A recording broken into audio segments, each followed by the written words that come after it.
Asistencia de Xavi, més cap a la dreta per Messi. And then Ronaldo! Bonjour les amis, bienvenue dans un nouvel épisode de Kick-Off le podcast. Je m'appelle Ulysse. Aujourd'hui, je suis seulement en compagnie de Steve. Steve, comment tu vas? Fort bien, et toi? Ça va. Pas de Sandro aujourd'hui, mais à deux, ça fait toujours l'affaire. Aujourd'hui, on a décidé d'exposer la situation des 6 championnats européens principaux, voir où est-ce qu'ils en sont, quelle est la dernière ligne droite à laquelle on peut s'attendre et qui sont nos champions ou les champions qui, en soi, sont déjà déclarés.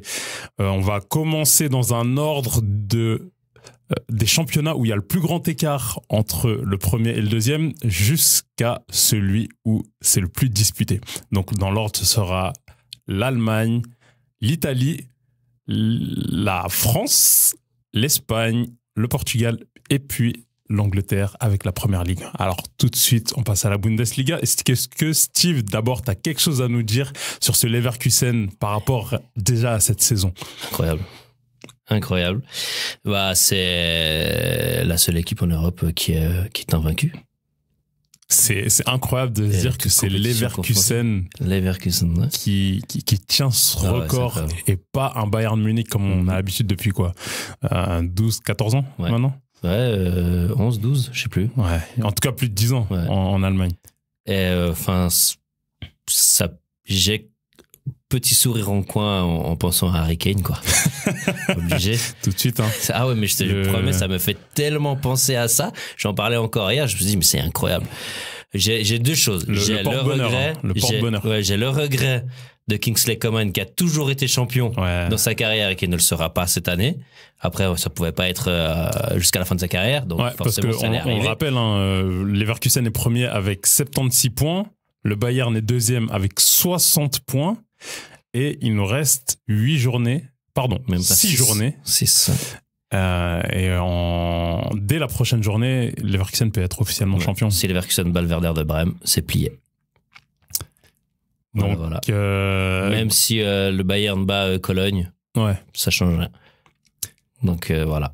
Xabi Alonso, pour sa première saison entière, il nous pond une masterclass. Ouais, c'est ça, il y a pas d'autre terme. Tout le monde qui veut aller le chercher. Et je crois qu'il a déjà annoncé qu'il jouerait la Ligue des Champions avec Leverkusen la saison prochaine. C'est pour ça que Liverpool est parti chercher un autre entraîneur. Amorim, mais on va pas en parler tout de suite. Moi, je suis super content pour lui parce que j'en avais parlé dans un épisode déjà l'année dernière. C'est un bon gars. En début d'année, donc c'était en janvier 2023. Parce que Alonso venait d'arriver en décembre et il était allé chercher Leverkusen à la 14e place.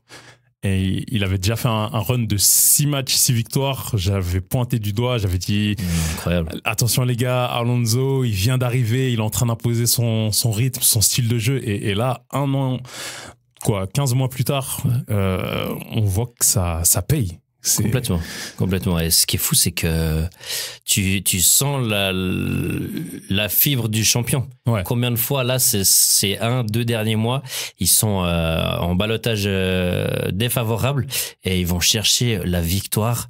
Il leur manque 2 buts pour aller à la victoire et ils vont les chercher jusqu'à la 97e minute. Alors, je peux te le dire au moins 5 fois. C'est une dinguerie. Parce que il y a 5 buts de Patrick Schick. Ils sont tous à 90+. C'est une folie. Heureusement que l'UEFA a décidé de rallonger le temps de jeu effectif parce que ça aide grandement le Bayer Leverkusen à faire le taf, quoi. C'est impressionnant. Ils ont vraiment cette chance, je sais pas. C'est pour ça que j'ai cette fibre et pas cette chance. Fibre, parlons plutôt de fibre. Fibre du champion et ça fait plaisir à voir en tout cas. C'est incroyable.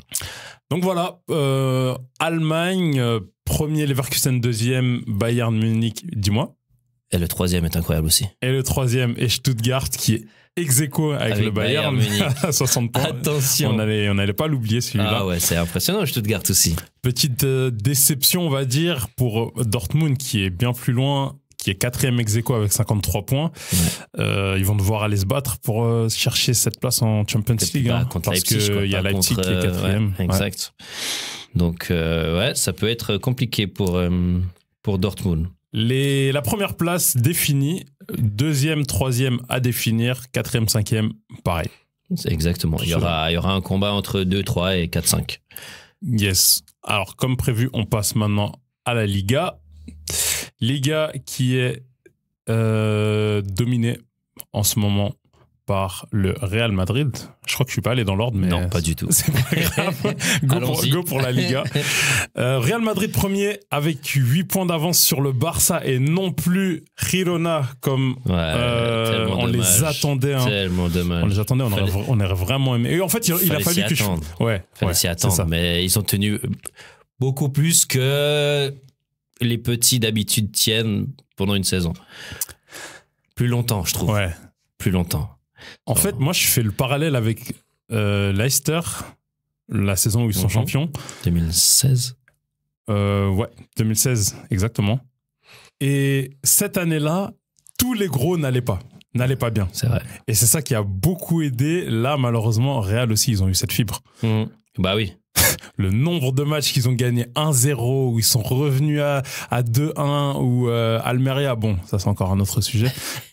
Mais ouais, donc malheureusement pour Girona, Real qui est devant le Barça avec 8 points d'avance. Toi, qu'est-ce que t'en penses? Bah écoute, au vu du calendrier, je vois pas le Real flancher par rapport au Barça. C'est que 8 points. Ouais. Il y a encore, certes, 8 matchs, mais voilà, pas suffisamment. Même s'il y a encore une confrontation, au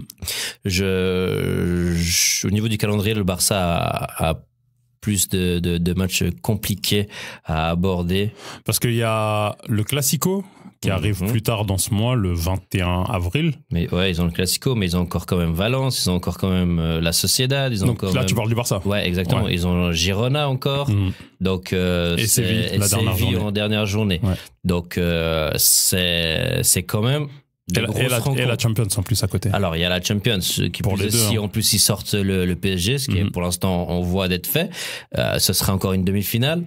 Le Real, il y a match nul, ils peuvent aussi aller chercher bien clairement.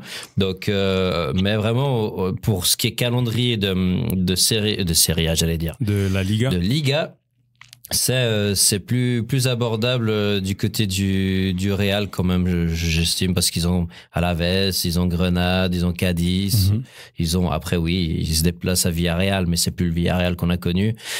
Attention quand même à la Sociedad parce qu'ils doivent aller jouer là-bas, contrairement au Barça qui reçoit la Sociedad, et la Sociedad voyage pas très bien. Donc, mais je pense que les Pays Basques. Exact, ils aiment. Chez eux, c'est très fort, mais à l'extérieur, c'est compliqué. Donc voilà, et là, ils jouent contre Mallorca. Enfin, c'est pour moi plus abordable du côté du Real, clairement. On a donc les deux équipes qui suivent après Real et Barça. Girona, 65 points, donc à 2 points du Barça, et Atlético Madrid. Qui doit se battre pour cette 4e place. Derrière. Aïe. Parce que Bilbao derrière, il y a 2 points seulement, 58 et 56. Moi, je te le dis, enfin, je vous le dis en exclu ici, j'y crois pas à ce que Atlético finisse 4e. Tu penses que Bilbao passe devant? Moi, je pense que Bilbao passe devant. Parce que Bilbao, ils ont la dalle. Franchement, c'est temps. Et en plus, on a perdu en confrontation directe face à eux. Et puis, j'ai vu ni l'un ni l'autre avoir des matchs contre ni le Barça, ni le Real. On a encore un match contre eux, c'est-à-dire Atlético Madrid a encore un match contre eux le 27 avril. Ouais. Et il va être décisif de ouf. Ah, mais clairement. Atlético, dernière journée, Atlético va jouer à la Sociedad. Atlético, ce week-end, joue face à Girona. En fait, il y a que des matchs qui sont importants, et à côté de ça, il y a la Champions League. Aussi. Où ils sont bien partis aussi pour... pour l'instant, ils ont gagné d'un but face à Dortmund. Mais Athletic Bilbao, on a vraiment eu du mal cette année à les jouer, que ce soit en championnat ou en coupe. T'as dit quoi? C'est pas à vous de jouer contre. Bah si. Oui, un match. Ouais, ce match-là, il va déterminer qui est devant l'autre. tu vois. Ouais. Oui. S'il n'y en a pas un qui le flanche avant. Ouais, c'est ça. Mais bon. Voilà, moi, c'est mon ressenti. Ok, donc toi, tu vas Bilbao et surtout que la Sociedad est 6e. Donc, ils vont...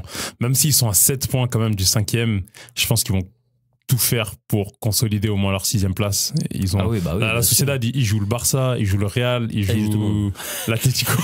Eux, ils ont le pire calendrier de la Liga. Ouais, voilà.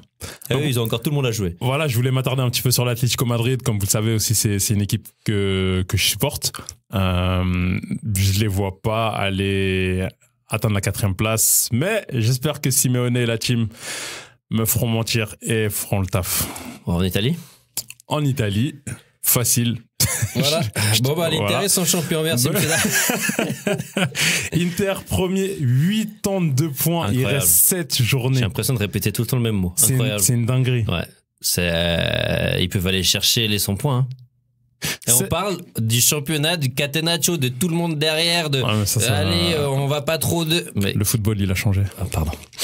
Ouais. Non, c'est fou. Parce que 7 matchs, 21 points. Maximum 103 points ils peuvent faire. Il reste un derby milanais qui vont jouer, mais bon, ils sont l'habitude. Ils sont pas officiellement champions, mais 14 points, voilà quoi. C'est un peu comme Napoli il y a 2 saisons en arrière. Ouais. Et puis le calendrier, ça va. Calendrier, ça va. Il y a plus de compétition européenne. Ouais. Il y a plus de coupe non plus.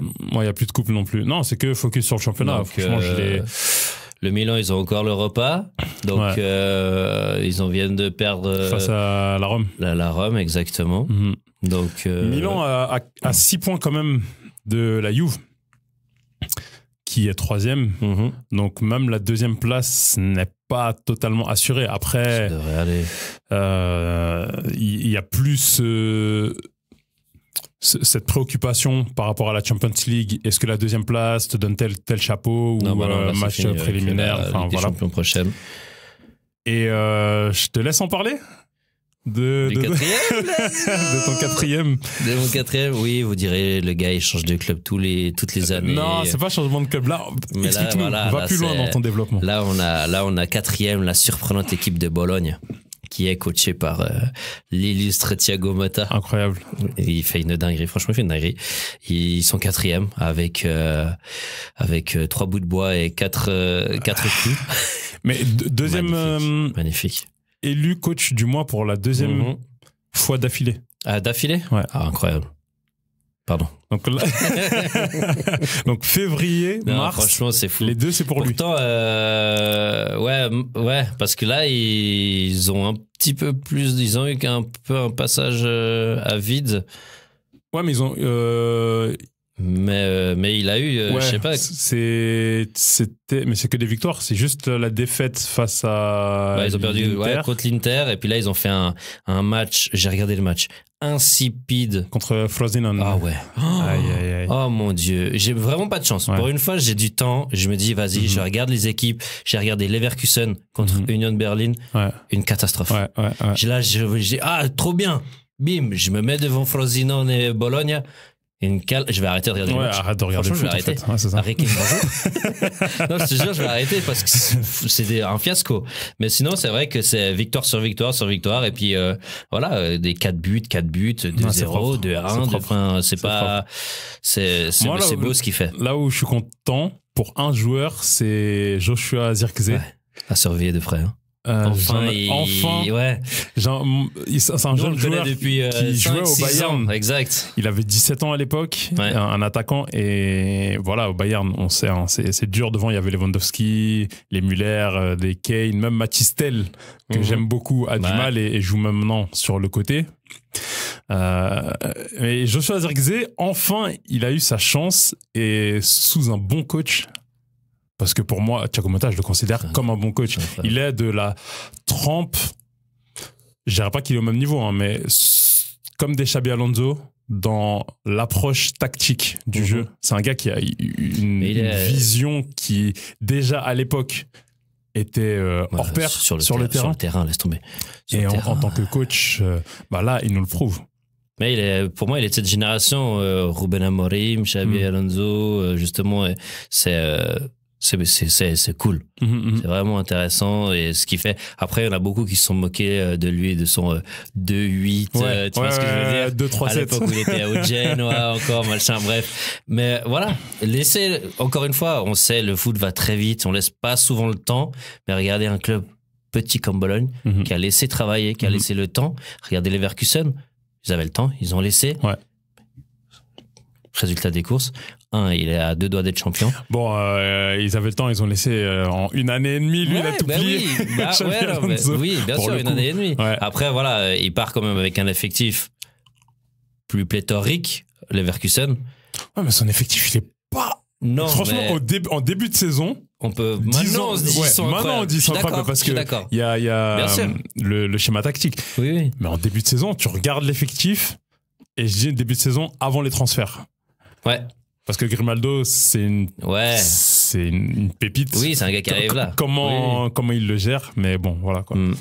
Mais oui, je suis d'accord avec cette trempe de nouveaux entraîneurs qui est intéressante, hein, et j'espère qu'il va gentiment prendre la place de ceux dont on a l'habitude, des Special One, enfin qui sont confirmés, bien sûr, et qui ne prennent plus forcément autant de titres que ça. J'espère juste qu'il n'aille pas à la Juve l'année prochaine. Merci. D'ailleurs, comment il s'appelle?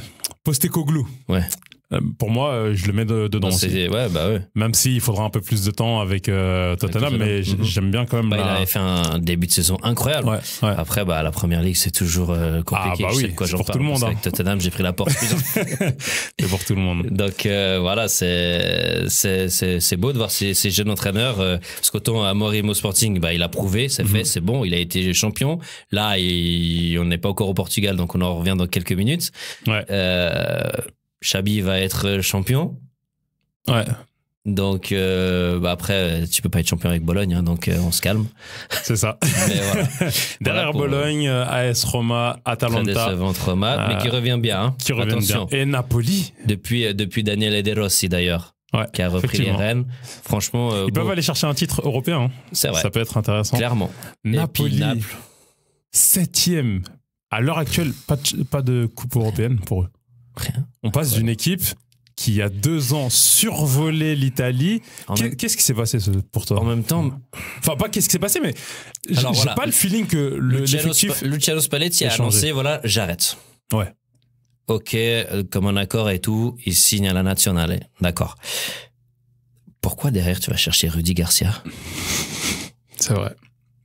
Enfin, alors ok, il a eu un peu un bon, comment dire, il a fait des choses pas trop mal quand il était à la Rome, mais encore.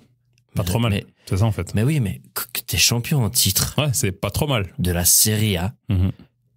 Ton entraîneur part. T'as des entraîneurs, enfin, t'as de quoi quand même, tu joues avec des champions, t'as une ville de foot, parce qu'il y a bien une ville de foot, c'est bien Naples. En Italie, exact. Et tu vas chercher un mec comme Rudy Garcia. Il y a qu'un mec pour faire ça. C'est De Laurentiis, ce mec. C'est incompréhensible. Après, je dis pas que tout est de Rudy Garcia, hein.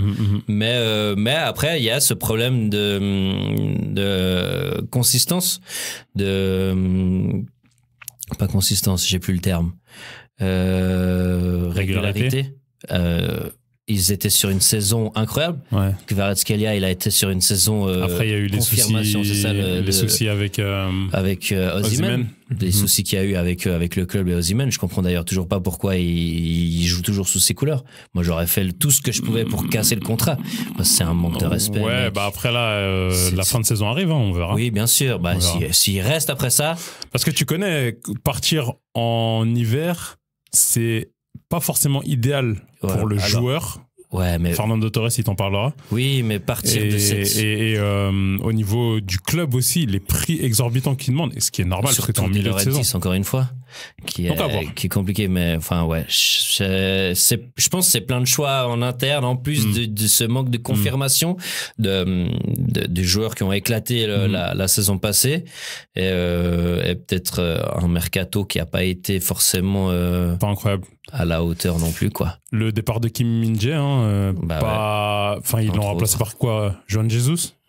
Ouais, donc voilà, c'est un mélange du tout, manque de confirmation de gros piliers, de gros joueurs de la saison passée, des choix en interne au niveau de la suite pour l'entraîneur, et puis ces frasques extra sportives qui entachent ton buteur, quoi, ton meilleur joueur. Ouais. Moi, j'ai peut-être la solution miracle pour eux, le retour de Dries Mertens.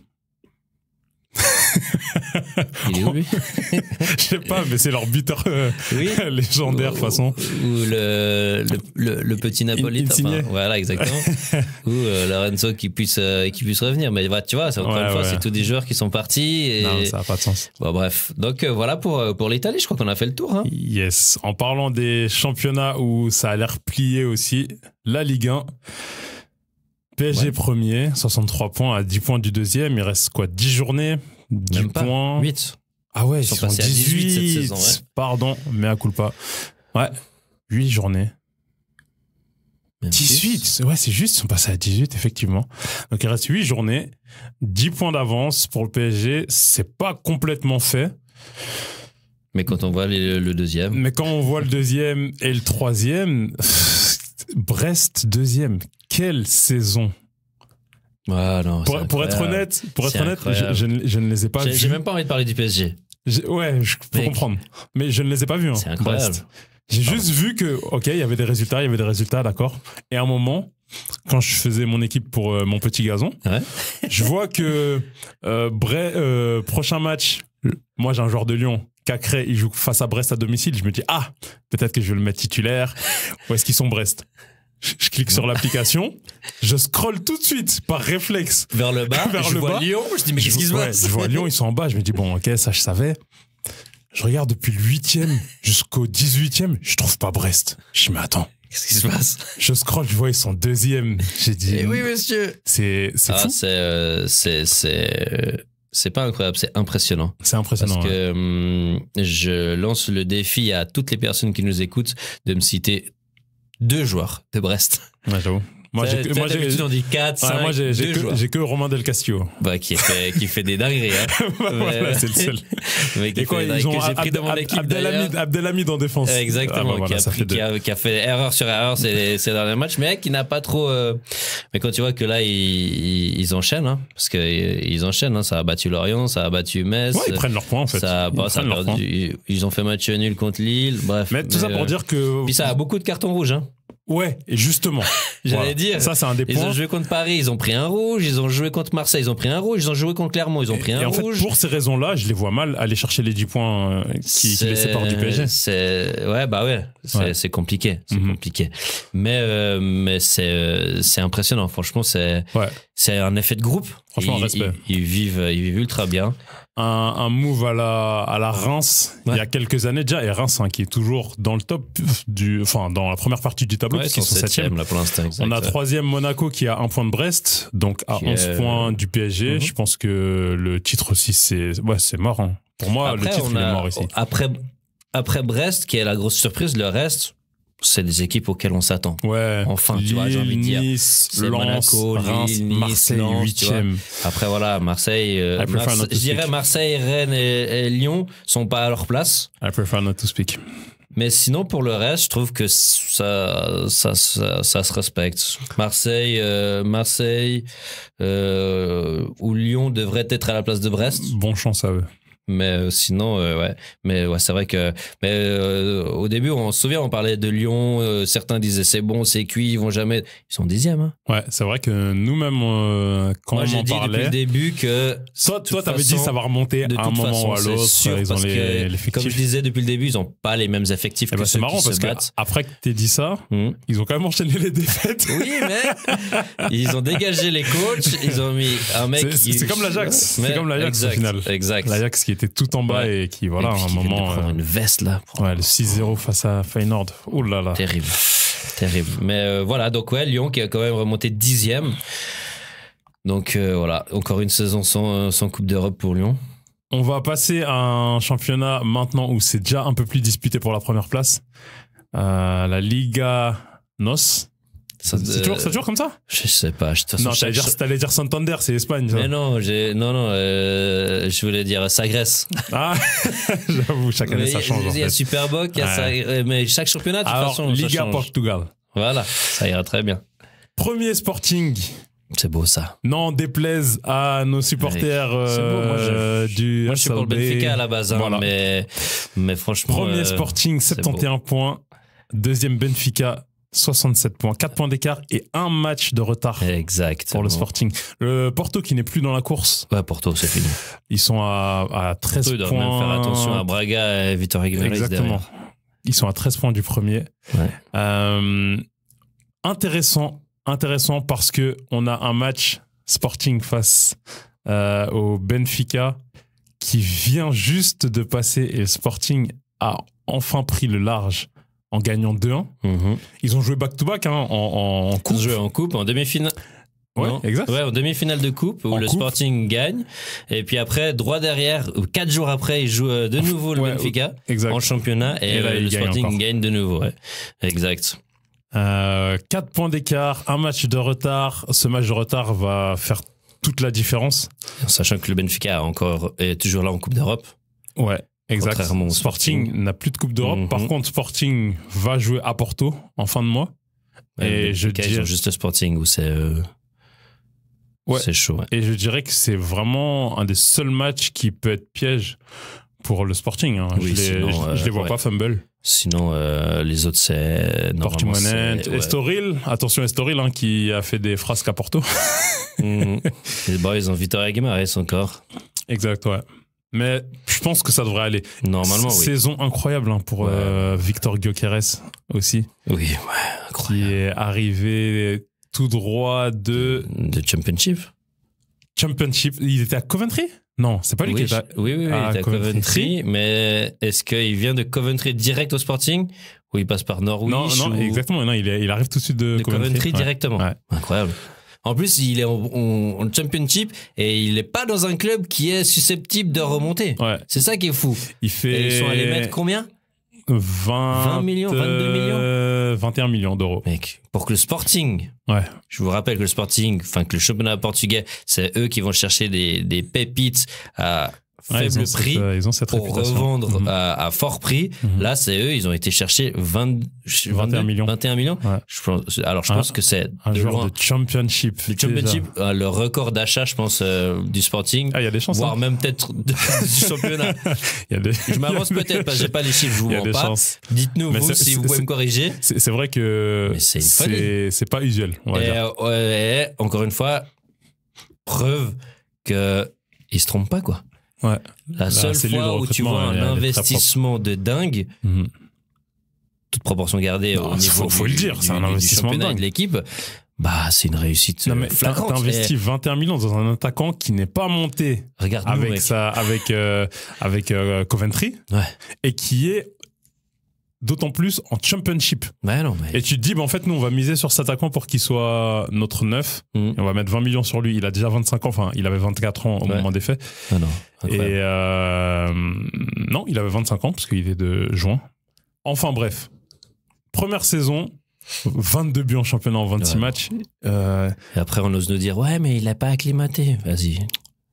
Ah oui, il est presque à 30 buts. Toutes compétitions confondues. Toutes compétitions confondues. C'est incroyable. Il est bien accompagné. Sporting qui avait perdu. Ils ont perdu qui, Sporting, la saison dernière? Alors, je suis pas assez connaisseur pour te donner les mouvements de transfert. Il me semblait que... Bref, je vais pas m'avancer. Sûrement que je fais une erreur. Mais... Côté Benfica, on s'attendait avec les retours de grandes figures, Di Maria notamment, à mieux, on va dire. Et il fait du bien. Ils sont deuxième, mais c'est pas le titre. Non. On va voir s'ils peuvent chercher quelque chose en Europa League. Mais voilà. Et last but not the least, comme les Anglais nous le diraient, la Première Ligue. Moi, j'ai déjà fait un petit épisode qui est toujours disponible sur YouTube où je discute des matchs à venir pour les 3 équipes qui sont toutes vanstes, à savoir, maintenant, l'ordre a changé, à savoir Arsenal, Liverpool, Manchester City, qui ne sont qu'à 1 point d'écart. Excellent. Je vais me le répéter. Le premier à 1 point d'écart du 3e. Et moi, j'ai déjà dit ma prédiction. Je me suis déjà avancé. Steve, je te laisse parler. Moi, depuis le début, malheureusement, j'aimerais pas. Franchement, j'aimerais pas. J'aimerais que ce soit Arsenal qui gagne, comme l'année passée. Déjà, on a eu ce débat pour le sprint final de l'année passée en Première Ligue. J'étais pour Arsenal parce que j'aime le changement, sauf en Ligue 1. Du coup, j'aimerais bien qu'Arsenal soit champion, mais au vu du calendrier de Première Ligue, pour moi, City va aller au bout. Ok. Malheureusement. Donc City actuellement 3e, qui a 1 point de retard sur les 2 premiers, va être champion. Ouais. Par un but de Kun Agüero contre QPR. Bon, on arrête l'épisode tout de suite. Bref, non, mais oui, parce qu'ils ont... Tottenham joue les 3 encore. Ouais. Ok. Donc déjà, tu sais que les 3 doivent jouer Tottenham, qui est 4e. Ah oui, 10.2. Mais imagine, il est tapé 3. Ça fait 9 points. Ouais, bon, Liverpool, ils perdent pas à domicile. Et Liverpool reçoit Tottenham. C'est les seuls qui reçoivent. Je te rappelle qu'ils viennent de prendre 3-0 contre Atalanta. Ouais, mais ça, c'est... Enfin, ok, perd pas à domicile en Première Ligue. C'est pour ça que moi, je te parle calendrier Première Ligue. Ouais. Après, on peut pas... Je comprenne qu'on me dise, mais tu peux pas parler que Première Ligue parce que ils sont affectés quand même par les performances en Ligue des Champions pour certains, en Europa League pour d'autres. Je suis d'accord. Mais voilà. Mais pour moi, tu peux pas dissocier. C'est pour ça. Parce que ça. C'est pour ça que je dis, je peux comprendre qu'on me dise, mais parle pas calendrier Première Ligue parce que c'est calendrier complet. Je suis d'accord, je comprends. Mais, ok, ils ont encore un match contre le Real Madrid. Peut-être le dernier, on sait pas. Si c'est pas le cas, leur calendrier va s'alourdir. Ouais. Donc, oui, on dirait que le calendrier soit plus compliqué parce quoi qu'il en soit. Ça crée aussi une dynamique. Regarde l'année dernière, triplé. Ouais, bien sûr. Ça peut créer une dynamique. Enfin, tout est possible. S'ils se font éliminer, ils peuvent être au fond du gouffre.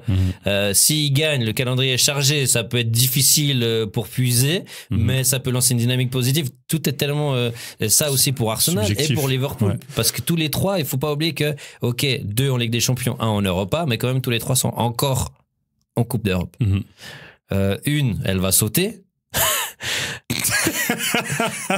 Dis-nous qui. C'est Liverpool. Vu qu'il a pris 3-0. 3-0 chez eux. Je les vois mal aller marquer 4 buts. Ou 3-0 et aller chercher au pénalty. Mais par contre, ça va les fatiguer. Ouais. Ils vont perdre des plumes. Et ils ont meilleur temps de se focus au niveau là où ils en sont maintenant. Ouais. Si il y avait eu match nul ou autre, mais là avec un 3-0, mec, fait comme faire le match, elle va faire jouer les U19, mec. Alors moi, c'est un élément, cette défaite là, 3-0, qui me conforte dans ton choix. Ouais, dans mon choix, que je pense que Liverpool va aller prendre le championnat. On l'a vu dans l'épisode en tout cas, mais on va quand même le répéter. Le calendrier de Liverpool, qu'est-ce qui reste comme gros? Il y a Tottenham, donc réception de Tottenham, match difficile à la 37e journée à Aston Villa, derby face à Everton, mais que Liverpool a l'habitude de gagner maintenant depuis presque une décennie, j'ai envie de dire. Et puis Everton, ils sont dans un état... Et Everton, ils sont... Chaque match, Everton, ils perdent 2 points, les pauvres. Ouais, ça je comprends pas non plus. Après, ça peut leur donner un peu de juice dans l'envie de se sauver. Tu vois. Mais c'est quand même dans un mois d'ici là. Ce sera, sinon, c'est tout. J'exagère. Mais... Donc, récap. Réception de Tottenham, match difficile à Aston Villa, 37e journée, et c'est tout. Oui, c'est vrai. Et s'ils perdent contre l'Atalanta, il n'y a plus de coupe d'Angleterre. C'est fini. City, ils ont Real, dans tous les cas. Va savoir si ça passe. Il y a Chelsea en FA Cup. Ouais, mais... Attends, parce que s'ils passent, parce que c'est les demi-finales. Oui, j'ai vu. S'ils passent, il y a encore la finale à jouer, même si la finale, elle est tout à la fin. Après le championnat. Je l'accorde. Match à Brighton. C'est pas facile. Non, c'est pas facile. Mais je pense qu'ils vont gagner. Mais c'est pas facile. C'est juste là où tu peux laisser des plumes. Après, ok, Nottingham, blablabla. match à Tottenham à la 37e journée. En fait, les 3 équipes ont une 37e journée qui va être décisive de zinzin. 37e journée à Arsenal, on le sait. Enfin, moi, je le sais et je le dis avec le sourire. Arsenal va jouer à Old Trafford. C'est le match le plus important de cette 37e journée. Je fais mon meilleur rire d'antagoniste parce que là... Parce qu'il a 15 souhaits, c'est qu'Arsenal va être champion là-bas. Ça va être incroyable cette 37e journée, en tout cas à vivre. Moi, je le vivrai côté Old Trafford, bien entendu. Déception ou joie. Hein. Mais il y a plus de plumes à perdre à Arsenal qui doit encore aller chercher un score. Arsenal doivent encore à Munich. Ouais, bah ça... Mais en championnat, ils ont aussi... Aston Villa à l'extérieur, tu connais Emery. Oui, mais ils ont Aston Villa, ils ont Chelsea, ils ont Tottenham, voilà, ils ont ça. United. Voilà. Pour moi, c'est les raisons qui font que Arsenal. Je vois pas Arsenal tenir, mais Arsenal, c'est dur, hein, le calendrier. À la différence de l'année dernière, je le répète, et ça, c'est vraiment un très bon point, c'est que ils ont un banc cette année qui est compétitif. L'effectif tourne beaucoup plus. Ouais. On n'a pas ce 11 qui s'est épuisé l'année dernière avec Saka qui en pouvait plus après le match contre le Sporting. Il en pouvait plus. Mais clairement. Et là, cette année, on a cette dynamique en fait avec le banc et ça peut faire la différence. Donc, je mets quand même le bémol.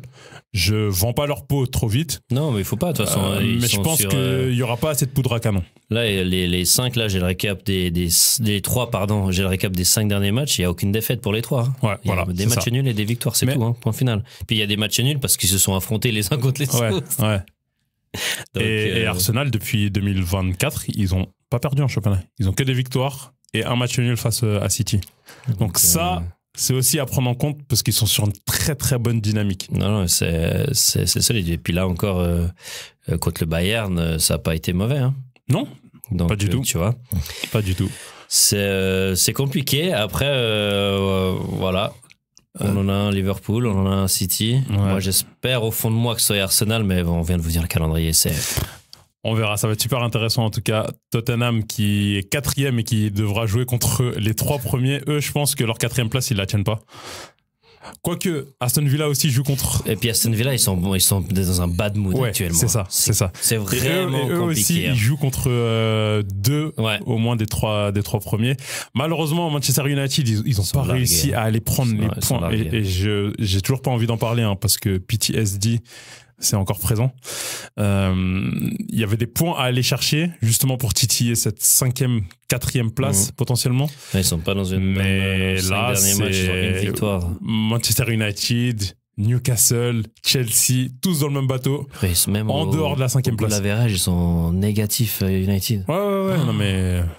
Ah oui, c'est juste qu'ils avaient passé tellement de temps où personne marquait. Ouais. C'est ça. J'avoue, Rashford. Et Newcastle, par rapport à la saison dernière, moi j'avais dit, on verra.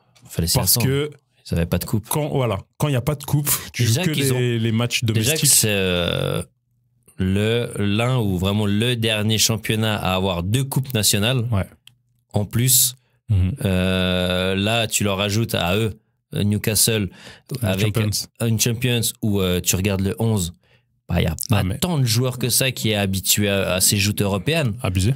Il y en a 3-4, ok, mais au-delà de ça, c'est pas des cadors de coupe européenne. Donc, ça, et en plus, ils avaient un groupe de la mort. En plus. Donc ça a fait que leur début de saison, il était catastrophique. Ils ont été plus que respectables dans ce groupe. Dans le groupe, oui. Clairement. Mais du coup, en championnat, ça suivait plus. Non. Surtout qu'ils ont eu les blessures. Finalement. Il y a eu les blessures. Tonali. Il y a eu les blessures, il y a eu le cas Tonali, et ce qui est dommage, c'est que du coup, ils ont pas tenu en championnat, et ça a pas tenu en coupe, parce qu'ils ont même pas été en Europa League. Ouais. Ils sont sortis, du coup, de tout. Ouais. Parce qu'en championnat, ils sont quand même, 8e. Donc, ils ont perdu la chance de pouvoir retrouver la Coupe d'Europe. Alors, la petite, ils peuvent, là, avec la 7e place. Ils sont dans les points pour? Ouais, c'est bon. Ok. Donc, ils peuvent aller chercher la conférence. Une ou deux. Une quoi? Juste la conférence? L'Europa, c'est 5-6e. Ça me... Ouais. C'est trop. Non, c'est trop. Donc, ils peuvent aller chercher la conférence, quoi. Donc, mais attention, parce que Chelsea l'avait aussi, la conférence. Oui. Bref, c'est tellement incroyable de dire une chose pareille. Ouais, enfin bon, c'est pas comme si Manchester United aussi pouvait aller chercher la Champions League. Donc la même bagarre pour tous. Exact. Voilà, nous, on a fait notre tour d'horizon pour cette dernière ligne droite sur les championnats principaux européens. Steve, je sais pas si tu veux rajouter quelque chose. Mais écoute, moi, rien de plus. Hein. Alors, continuez à nous suivre. Si c'est pas le cas, vous pouvez vous abonner ici. N'oubliez pas de mettre un 5 étoiles sur cet épisode si ça vous a plu. Et vous pouvez continuer à nous suivre sur les autres plateformes de réseaux sociaux. On fait de plus en plus de vidéos. On propose de plus en plus de formats différents. Je vous invite à être vraiment attentifs. On va vous balancer du lourd. En tout cas, c'est un plaisir, Steve, de partager avec toi cet épisode. Et restez connectés l'équipe, prenez soin de vous et je vous dis à ciao. À la prochaine, ciao.